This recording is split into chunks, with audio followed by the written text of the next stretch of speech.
Now there is one topic, Boolean algebra, ठीक है ना. So basically Boolean algebra is a set of Boolean law, ठीक है ना. So there is a list of law on the basis of which we can reduce the Boolean function. So in 1854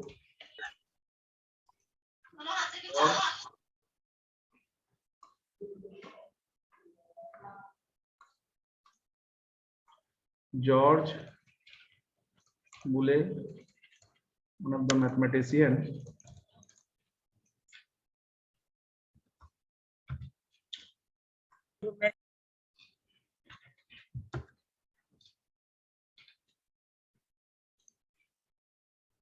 invent this algebra of logic, and because it is used to reduce the complexity of any Boolean function, like your commutative law, associative law, distributive law. Some of the law you already proved in set theory. Set theory में कुछ law आप prove किए होंगे, D Morgan's theorem.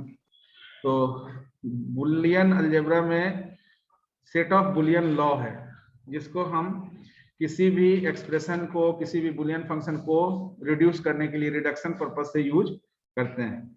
तो it is also known as switching algebra because it is used to switch the expression from one form to another. एक फॉर्म से दूसरे में स्विच करने के लिए यूज किया जाता है. That's why it is also known as switching algebra. Now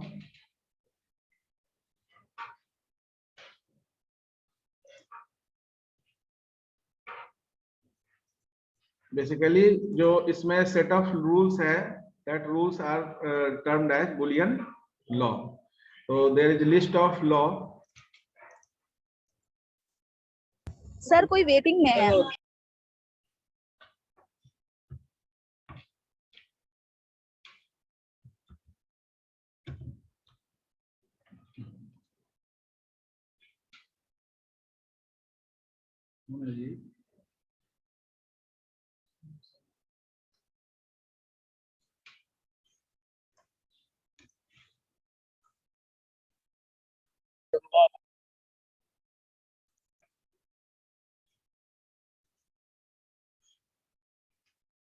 So like there is identity law. Next there is a inverse law. कुछ लॉ हम लोग यूज किए थे when we realize the basic gates by means of universal gate, NAND or NOR. So double complementation law,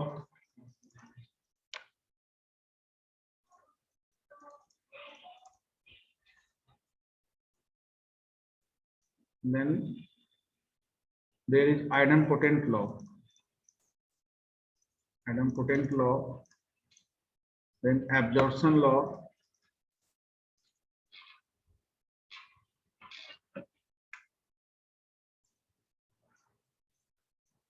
next commutative law, associative law,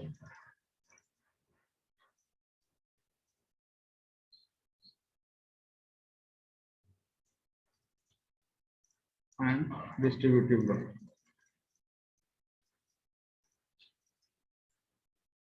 Now basically these laws, we can prove this law by means of two factors, that is truth table and Boolean postulates.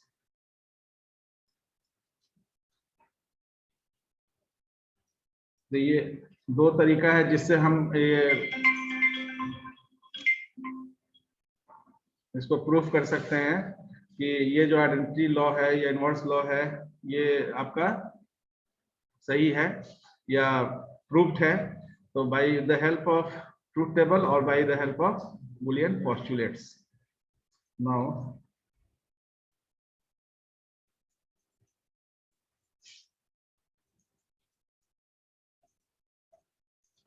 identity law basically क्या है कि for any Boolean variable, कोई भी variable आप ले सकते हैं, suppose a,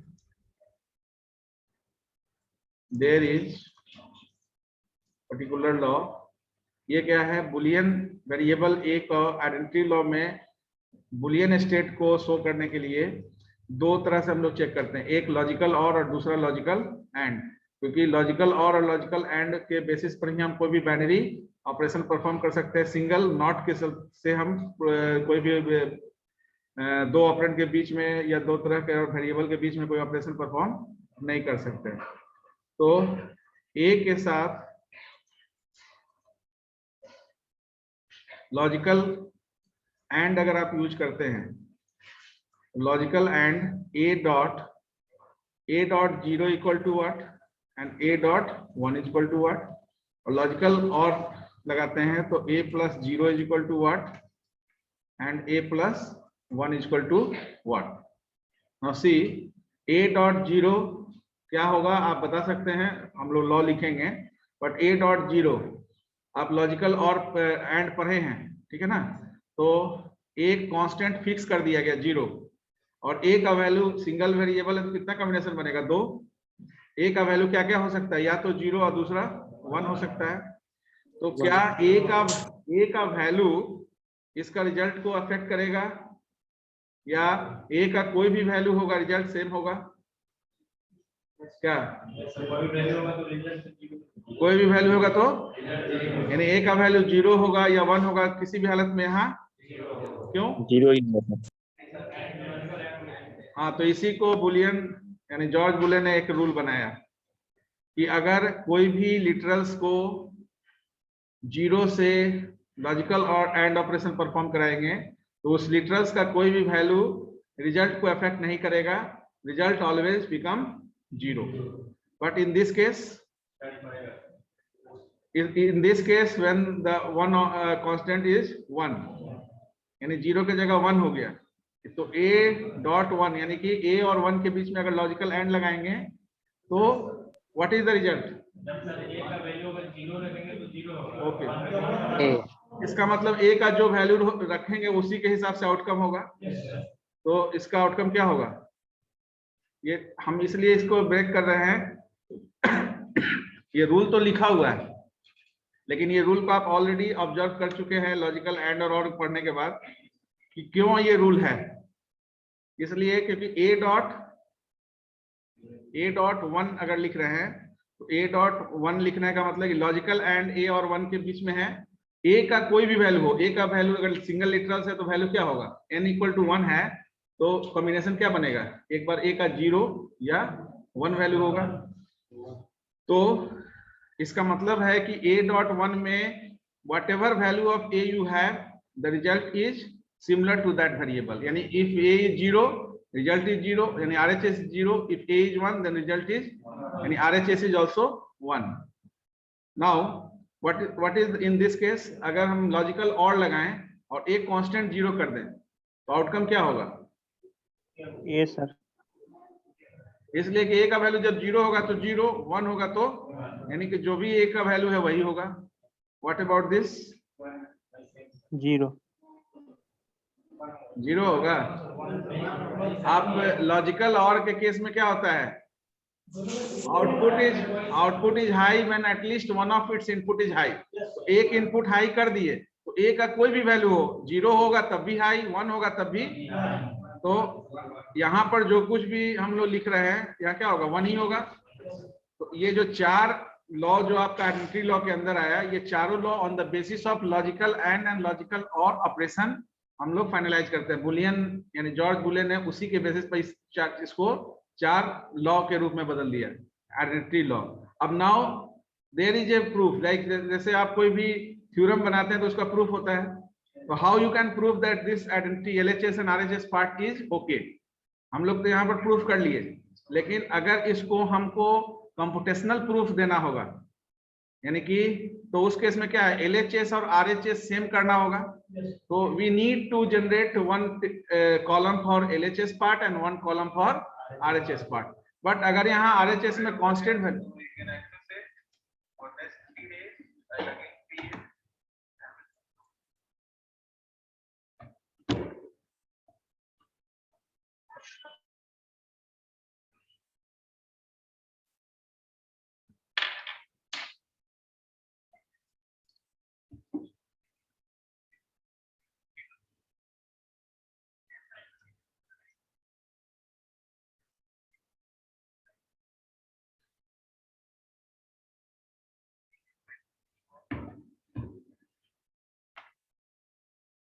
हाँ, तो how we can prove it, एक हम प्रूव करके बताते हैं, बाकी आप प्रैक्टिस कीजिए, कॉपी ओपन करके रखिए। Suppose if you have to prove a dot 0 equal to 0, then पहले ही हम लोग बताया कि there is two way, one is the through truth table and another one is through Boolean postulates. तो अभी हम लोग ट्रूथ टेबल से देखेंगे। तो अब क्या करना है, LHS और RHS पार्ट में, LHS और RHS पार्ट के लिए आपको एक एक कॉलम जनरेट करना है।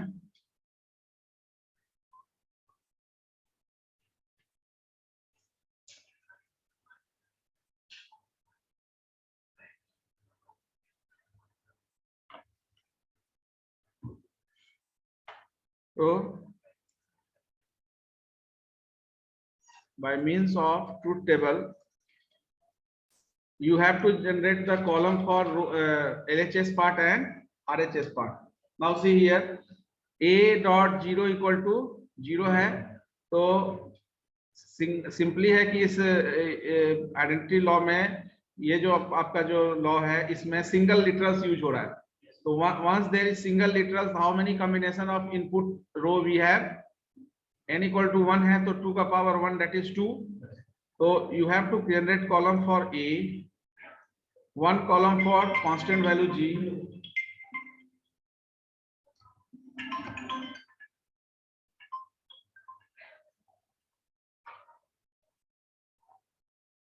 हाँ मैम,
सर साउंड नहीं आ रहा है।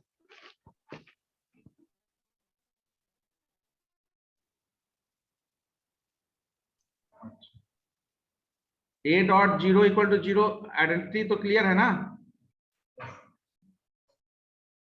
कौन बोला था जी? किसको समझ में नहीं आ रहा था? a डॉट 0 इक्वल टू 0, ये यस सर। लॉ तो क्लियर है ना? a dot 0 equal yes to sir. लिखा गया है। अच्छा, ये ट्रूथ टेबल कैसे ले रहे हैं? ट्रूथ टेबल ले रहे हैं अकॉर्डिंग टू एक्सप्रेशन रिक्वायरमेंट। तो एक्सप्रेशन में आपका LHS पार्ट में एक्सप्रेशन में दो वेरिएबल या कांस्टेंट यूज हो रहा है, RHS पार्ट में कांस्टेंट वैल्यू है। तो वही चीज बता रहे हैं कि RHS पार्ट में अगर कांस्टेंट वैल्यू है तो there is no need to additionally allocate that column. अगर ये कांस्टेंट वैल्यू ऑलरेडी 0 कॉलम है तो हम इस 0 कॉलम को यूज कर सकते हैं RHS पार्ट के लिए। और a डॉट 0, तो a डॉट 0 के लिए एक कॉलम जनरेट करने के लिए हमको a और 0 दोनों दो कॉलम होना जरूरी है। तो अब यहाँ के इसके बाद आपका जो है you just mention the column number, ठीक है ना? Then now because the number of literals is 1, तो n इज इक्वल टू 1 है, तो टोटल कॉम्बिनेशन आपका जो है वो 2 बनेगा। तो 2 का हाफ 1 होता है, तो एक 0 और एक 1, तो a का वैल्यू 0 और 1 होगा। 0 जो है ये कांस्टेंट है आपका, यानी 0 जितना इनपुट रो कॉम्बिनेशन है सबके लिए 0 0 ही रहेगा। तो अब यहाँ पर इस दो कॉलम के बीच में लॉजिकल एंड अगर ऑपरेशन परफॉर्म करेंगे तो लॉजिकल एंड में क्या है, when all it's input is high then output is high, otherwise output is low. That means कि 0 0 के केस में भी लो, 1 0 के केस में भी लो. तो आप यहाँ पर ये चीज बता सकते हैं कि आपका RHS पार्ट क्या है 0 और A.0 आपका LHS पार्ट है. तो A.0 जो कॉलम है इसके इस कॉलम में किसी सेट ऑफ इनपुट वेरिएबल के लिए आउटकम हमेशा 0 हो रहा है. तो you just mention here since the output of column 3 is equal to 0 for all. ये सिंबल जानते हैं ना, for all यूज किए होंगे, for all नहीं किए. तो दिस इज for all, यानी कि for all के लिए सिंबल यूज कर सकते हैं, या आप लिख लीजिए for all set of input variable. ठीक है ना. Therefore A.0 equal to 0, this will be proved. यानी LHS RHS के बराबर है, RHS 0 है और LHS में जितना भी आपका आउटकम जनरेट हुआ वो 0 के बराबर है.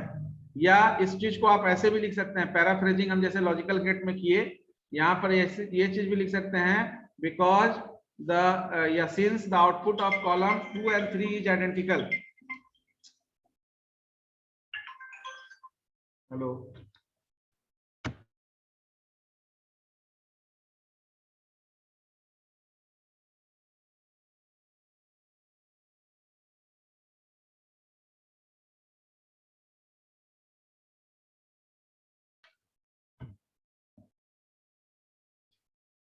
क्लियर है ना. तो सेम थिंग आपको इसके लिए भी करना है. यहाँ एक और चीज कर सकते हैं कि since the output of column 3 and 2 is identical, या 2 and 3 इज आइडेंटिकल, और कॉलम 2 आपका 0 कांस्टेंट के लिए है, तो 0 जैसे हर 0 है तो ये भी 0 है, तो भी आपका LHS इक्वल टू RHS हो जाएगा. Now similarly you can prove the second one. Second one क्या है, A.1 इक्वल टू A. तो only you have to think about the by means of truth table. आपको एक कॉलम देना है, एक कांस्टेंट 1 और एक A.1. अब यहाँ पर क्या है कि LHS पार्ट आपका जो है A.1 है, RHS पार्ट आपका क्या है A है. तो A के लिए एक कॉलम यहाँ 1 है, तो अलग से आपको RHS पार्ट के लिए कॉलम जनरेट करने का जरूरत. आपको क्या करना है, कॉलम 1 और 3 को आइडेंटिकल दिखा देना है. कॉलम 1 और 3 अगर आइडेंटिकल है इसका मतलब ये लॉ प्रूव है. तो यहाँ भी अगेन लिटरल्स आपका सिंगल है, चूंकि सिंगल लिटरल्स है तो 0 और 1, तो 0 और 1 के लिए कांस्टेंट हमेशा 1 रहेगा. ठीक है. तो अब एंड गेट के केस में क्या होता है, दोनों आउटपुट अगर दोनों इनपुट अगर 1 है तो 1 होगा, तो बोथ इनपुट यहाँ 1 है तो ये 1 हुआ, ये 0. अब ये कॉलम 1 आप देखिए, since the output होगा, since the output of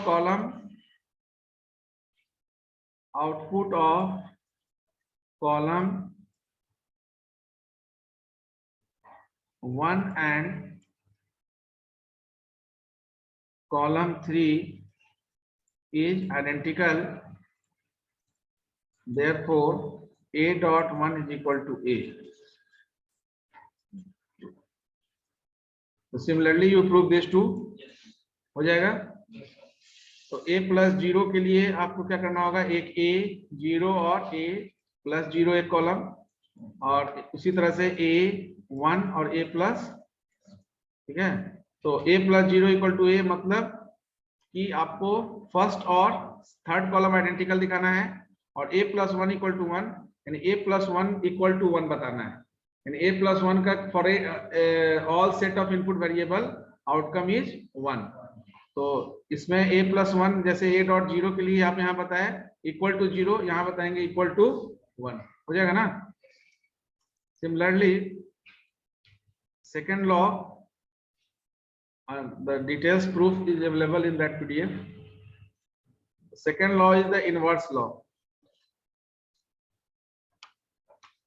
Inverse law states that for any set of Boolean variable, ठीक है ना,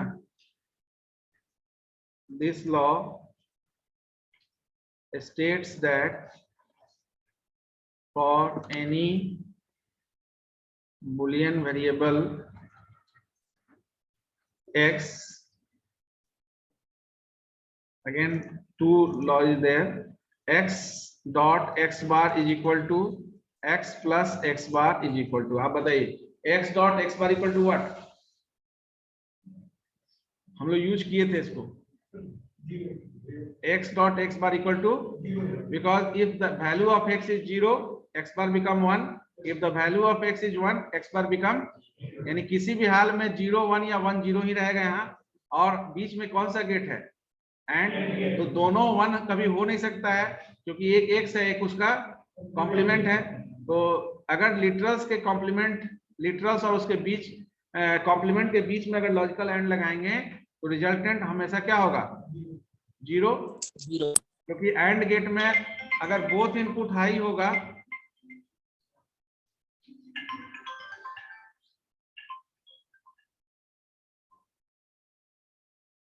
हाँ सर, हाँ सर आप फ्री नहीं,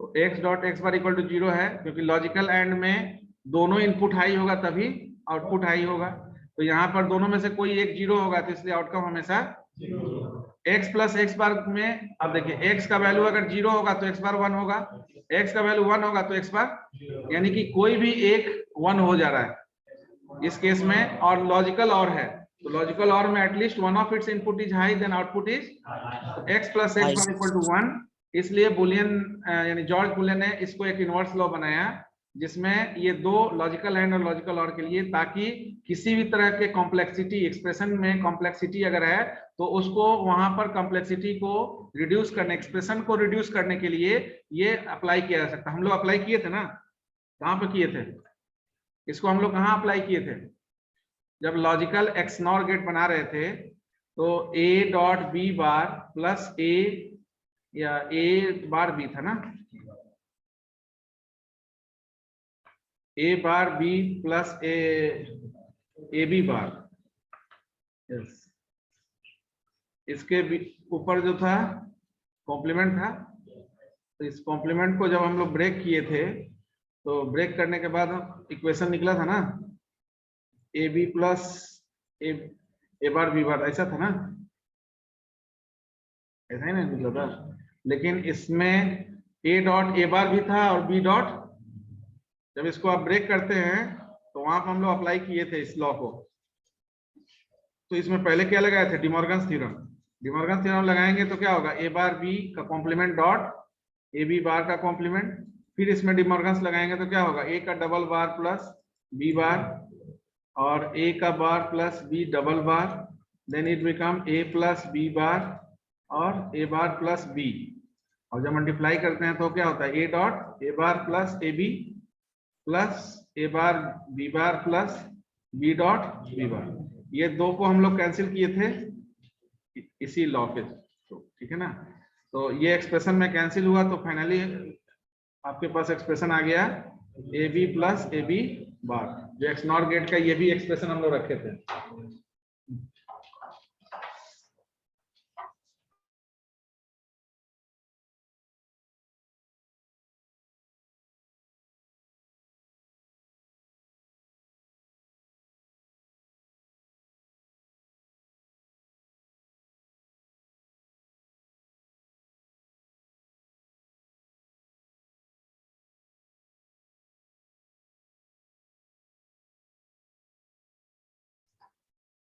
ठीक है, तो ये हम लोग यहाँ पर अप्लाई किए थे एक्स नॉर गेट में।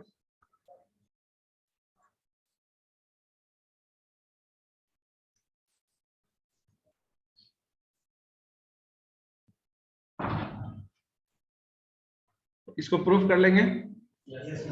प्रूफ करने के लिए क्या करना होगा आपको, ये हम बता देते हैं, वो आप पीडीएफ में भी देखें। एक्स डॉट एक्स बार के लिए एक्स और एक एक्स बार कॉलम होगा और एक एक्स डॉट एक्स बार होगा, ठीक है। आपको ये थर्ड कॉलम इक्वल टू 0 दिखाना है, यानी X dot X bar equal to 0 है तो एक्स सिंगल लिटरल्स होगा तो कॉम्बिनेशन कितना होगा 2, तो 0 1, तो इसका 1 0 दोनों ही केस में ये, तो ये आपको इसमें इसको प्रूफ करने के लिए। और x प्लस एक्स बार के लिए अगेन आपको वही चीज करना है, एक x कॉलम, एक उसका कॉम्प्लीमेंट और एक x प्लस एक्स बार। इस कॉलम को इक्वल टू 1 शो करना है, तो सिंपल है, सिंगल x है तो 0 1 होगा, ये 1 0 होगा, तो ये क्या होगा, किसी भी हालत में एक भी अगर 1 है तो आउटकम 1। Yes sir. कॉलम आपका किसी भी स्थिति से 1 हो रहा है तो ये दोनों लॉ आपका ट्रूथ टेबल से प्रूफ हो गया। Similarly Yes, sir. ये है, हाँ कोई कुछ पूछ रहे हैं, डबल कॉम्प्लीमेंटेशन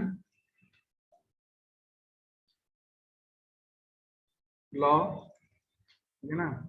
तो this law states that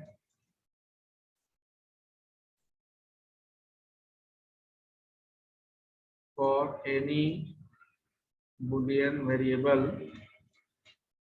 x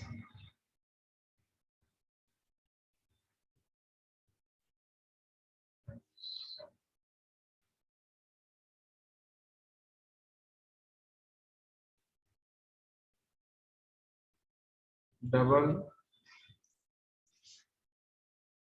complements of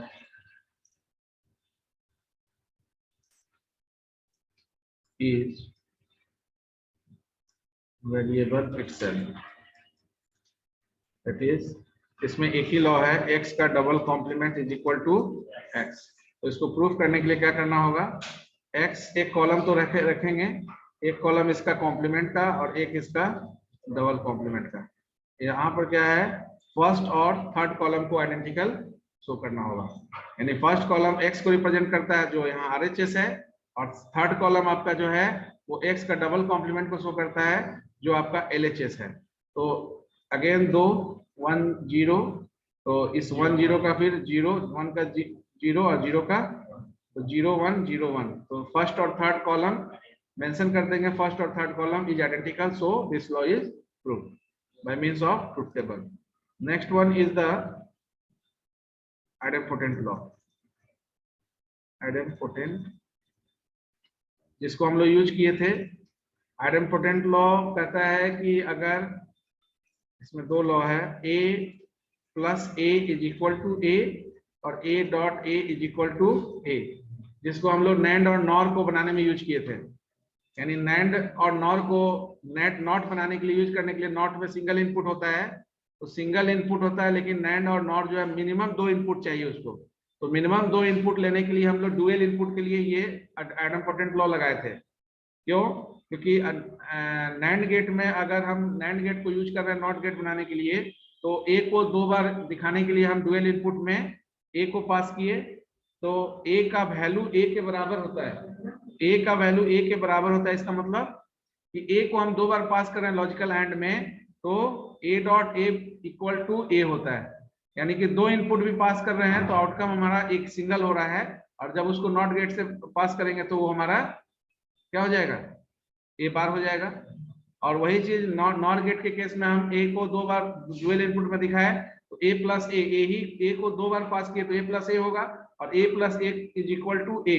that means logical nor gate से जब पास होगा तो a को पास करेंगे तो क्या हो जाएगा, a बार। तो ये दोनों को हम लोग प्रूफ किए थे। इसके लिए भी आपको सिंगल a, अब यहाँ क्या है 2 बार a लेना पड़ेगा, इसलिए क्योंकि आपको LHS में a और a है, तो इसमें ऐसा नहीं है कि 2 बार a लेंगे तो यहाँ 2 इनपुट हो गया, इनपुट सेम रहेगा, लेकिन चूंकि एक कॉलम आपको a प्लस a का चाहिए, तो a प्लस a का कॉलम तभी होगा जब 2 बार a आप मेंशन करेंगे। तो a को यानी कि जो यहाँ वैल्यू लेंगे वही चीज यहाँ मेंशन करेंगे a के लिए भी, और इन दोनों के बीच में a प्लस लॉजिकल और लगाएंगे, लॉजिकल और लगाएंगे तो क्या हो जाएगा, सेम हो जाएगा ना। तो इसलिए कहा ये लॉ जो आपका प्रूफ है कि a प्लस a लिखें या a ए डॉट ए। इस केस में भी 0 1 0 1, तो ये 0 रह जाएगा, ये 1 हो जाएगा। 1.1 1 0.0 0, तो दोनों 0 है, दोनों 1 है, तो लॉजिकल और में भी वही रह जाएगा और लॉजिकल एंड में भी वही रह जाएगा। इसलिए इस कॉलम को और इस कॉलम को यहाँ पर आइडेंटिकल दिखा सकते हैं, हो जाएगा ना। ये दो था आपका आइडेंटिटी लॉ में। नेक्स्ट, बाकी ये उसमें पीडीएफ में पूरा प्रूफ किया हुआ है, आप खुद से भी कर सकते हैं अलग से। एब्जॉर्प्शन लॉ, और सी एब्जॉर्प्शन लॉ जो है 2 वेरिएबल के ऊपर बनाया हुआ है। इसमें टोटल 4 लॉ है। ए प्लस, एक है ए प्लस ए बी, और A dot A plus B, दोनों ही केस में रिजल्टेंट ए होगा। और एक है आपका A plus A bar dot B, और एक है A dot A bar plus B. A dot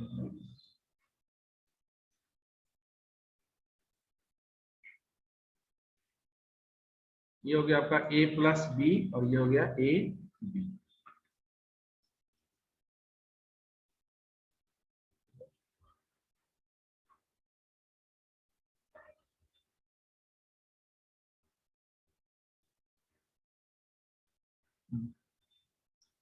तो ये आपका है 4। अब ये इस 4 में क्या है, अब आरएचएस पार्ट में अगर आपका सिंगल वेरिएबल है तब तो वो वेरिएबल इधर एलएचएस पार्ट में को डिजाइन करने के लिए आप यूज किए होंगे। लेकिन अगर मोर देन 1 वेरिएबल का एक्सप्रेशन है तो उसके लिए भी कॉलम आपको सेपरेट बनाना पड़ेगा। तो जैसे a plus A B equal to A है, तो इसके लिए क्या करना होगा, एक कॉलम तो a और एक कॉलम b के लिए तो बनेगा, क्योंकि इसमें 2 लिटरल्स यूज हुआ है। उसके बाद a और b के बाद आपका LHS पार्ट को पहले कवर किया। LHS पार्ट में AB है, एक कॉलम a और b से AB का बनेगा। क्योंकि इसमें कोई कॉम्प्लीमेंट नहीं है, ना a ना b, तो इसलिए a बार b बार बनाने का जरूरत नहीं है। नाउ AB बनाने के बाद एक बनेगा आपका a प्लस AB, ठीक है। तो अब ये LHS पार्ट कंप्लीट हो गया। RHS में क्या है, a है, तो a के लिए ऑलरेडी एक कॉलम यहाँ है, तो RHS पार्ट के लिए अलग से हमको कोई कॉलम जनरेट करने का जरूरत नहीं होगा। तो अगर यहाँ पर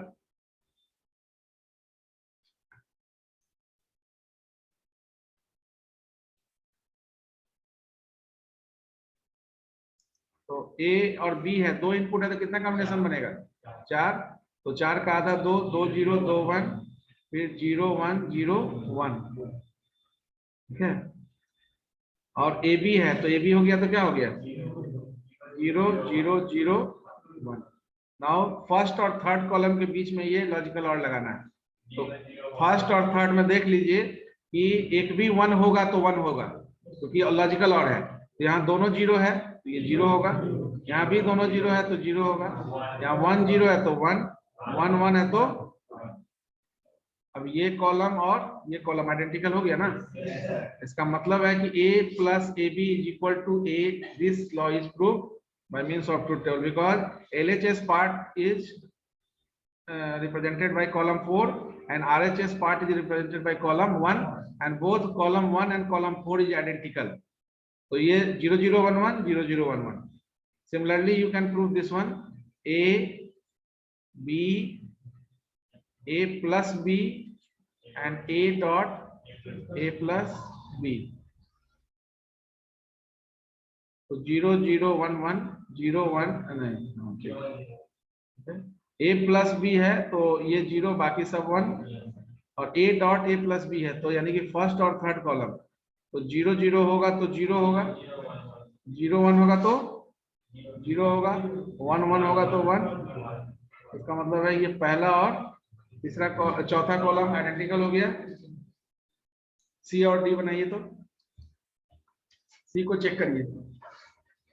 सी में देखिए ए बार है तो ए बार के लिए कॉलम बनाना होगा, बी बार का बनाने का जरूरत नहीं है।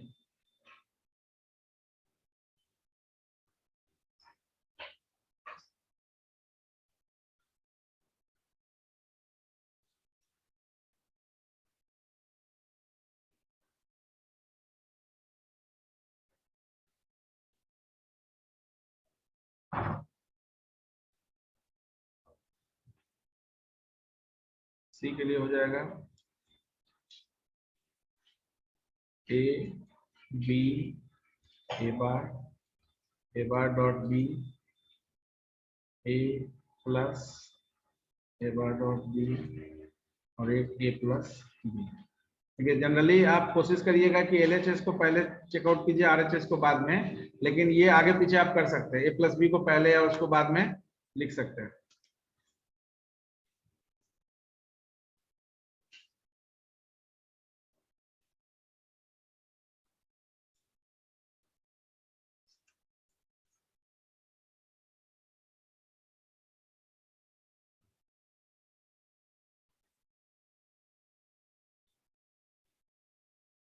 फोर्थ है ए बार बी, यानी सेकंड और थर्ड कॉलम के बीच में लॉजिकल एंड।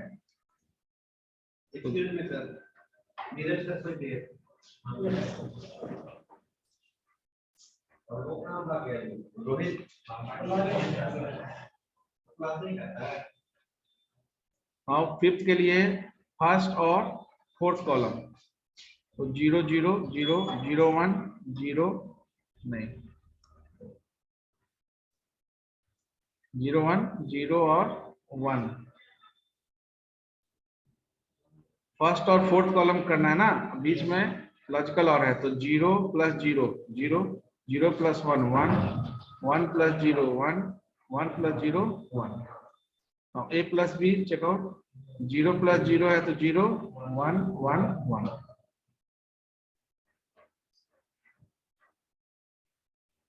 कौन है जी? किशन कुमार तुम हो?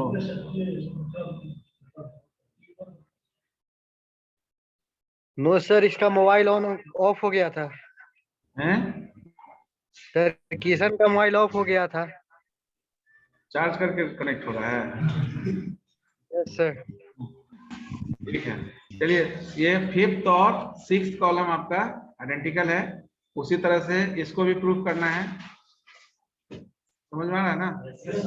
उसके बाद 6 7 और 8, यानी कि 6 आपका है कॉम्यूटेटिव लॉ, जिसमें दो लॉ है, a plus B is equal to B plus A और a dot B equal to B dot A. और एसोसिएटिव लॉ,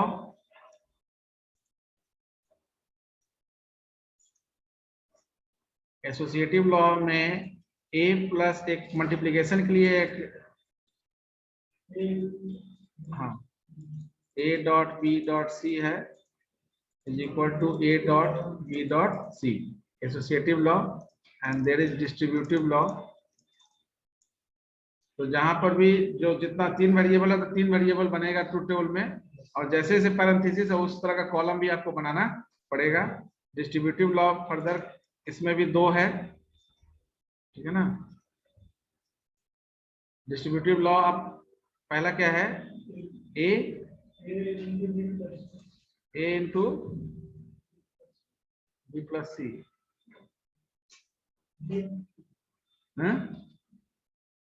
एक है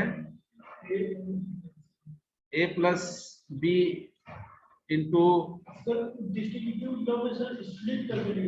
हाँ हाँ, a dot B plus C is equal to A B plus A C, और एक a plus B dot C, ये क्या हो जाएगा, a plus B then dot, ये सी के बीच में हो जाता है, ये प्लस डॉट में बदल जाता है। तो ये आपको प्रूफ किया हुआ है, एक बार आप देख लीजिएगा, अगर किसी में डाउट होगा तो फिर उसको नेक्स्ट क्लास में